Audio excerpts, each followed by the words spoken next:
do it in our songs, and we call it tonal center. So I think I have memories of the last time we did this quartet day. We did it with a couple of the quartets we worked with, and you can do it at varying levels. When you start, you may only be listening for a couple of different things, but this exercise helps you work on sync, it helps you work on tuning, it helps you solidify the plan, and it also, for me, because the lead kind of goes up and down over my break, it also helps me to understand what I need to do the plan on my notes, which I guess I'll explain as we get there. So basically what you do is you're going to sing the song against the tonal center, the pitch of the song that's blown at the beginning, or once you do a key change, the new key. And you start by all singing the phrase, or we normally break it up into sections, so like maybe 2 lines at a time. And you're going to sing it all on that tonal center note. Everybody, try really hard not to do it in octaves. You know, sometimes the tonal center is not the greatest note for the tenor or the bass, which is kind of a pain. But it's a lot harder to hear all of that synchronization if you're on 2 different notes. So we're going to implement it on the same song that we were warming up with, the phrase, the intro of our up tune. So how we would start is Caitlin would blow the pitch, and we're all going to all sing the intro. Just the intro? Or my mother used to say? Let's do the intro. Okay. So we're going to sing the whole intro all on the tonal center. And this is a nitpicky work thing, so we would be in our square when we're doing this. Did you want to do it with one starting out? Yeah. I guess we start with one person now. Okay, so the other thing is that when we learned this, we did it with a coach, and so she was listening and picking out things for us, but we don't always have the benefit of having a coach in our rehearsals, so we had to learn. It's also a great thing to develop your ear, because we had to learn how to be the coach in that situation. So since I'm explaining, I'll be the one sitting out this time. So they're going to start the song all in the tonal center, and I'm going to be listening. This first time is mostly for the plan, for sync. We usually get into our workspace. My mother used to say, find a fella right away. Okay, so we need to tighten up the say. There are the S's, we're kind of s-s-s-s. And I need a little more vocal energy in that. There's not enough resonance in that sound, so make sure you're singing with the placement that you need to be singing with. And yeah, let's just start again. My mother used to say. So more vocal energy in that phrase. My mother used to say, you're kind of easing through it. Let's get that energy in there. My mother used to say, find a fella. Very good. Did you guys hear the difference between those two? Right? So you can kind of go through it, or you can sing it with the vocal energy. So with that energy, but then the not in sync on say was really apparent. So let's get that forward. My mother used to say, find a fella right away. Very good. Just one more time. It almost sounds like the pitch is fluctuating a little bit on some of the consonants, so make sure that we're just singing the tonal center through there.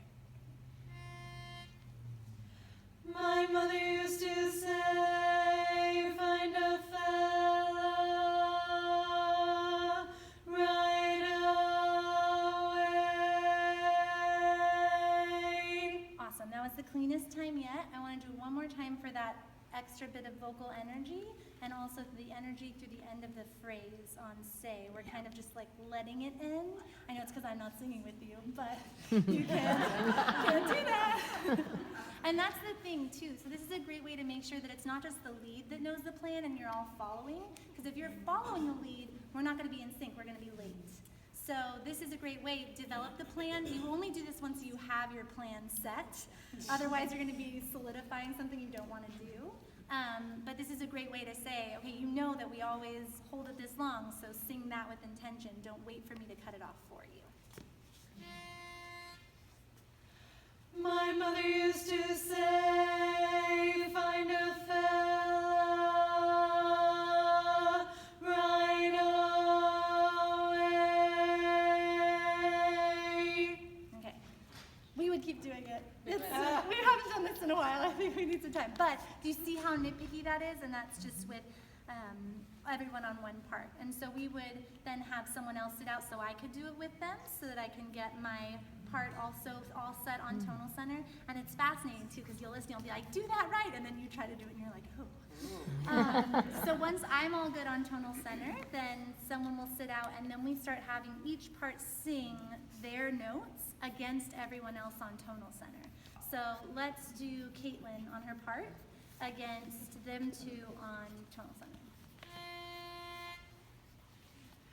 My mother used to say, find a fella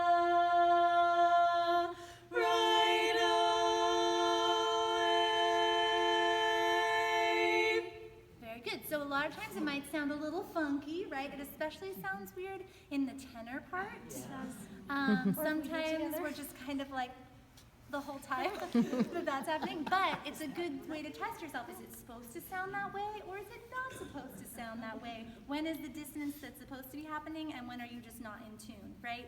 So you could also hear Caitlin's on the tonal center for a lot of that line, and so if you're having some problems being sharp or flat, and then when she does it against the tonal center, she is sharp or flat, that might be why that's happening, right? You're not getting back up to the tonal center, so it's a great way to diagnose where it's going wrong. I'm still needing some more energy from y'all. We're kind of being a little lackadaisical about it here. So let's do it one more time. Caitlin, that was really good. I just want you to sing into their sound a little more. Okay. Another thing is, when a person sings against it, you're not just listening for them, you're also listening for the people on the tonal center, like she was doing, so that they can't just slack off when it's somebody else's turn to sing against it. They have to be doing their part, otherwise then sync issues will happen. My mother used to say, find a fella right away. Yeah, so that time it sounded weird, but a little bit more on purpose weird, right? Last time it was maybe a little bit more wrong weird. Okay, so we would do those couple of lines. We probably would do a little bit of a longer section than that, maybe like the first, the whole intro, and then we would have each part. So as soon as Caitlin feels completely solid on her part, she goes back to tonal center and someone else does their part against it, and we do each part like that. Then we would sing it all together. So now do you guys want to do your part, or can we just hear how it now sounds with everyone on their parts? Do you want me to, no, I shouldn't sing with you. Yeah, usually by that time, everyone's So I done already theirs. did it. I don't know if So I'll Mia's done it. If it's terrible, it's probably me. My mother used to say, find a fella right away. Nice. So it was pretty in tune.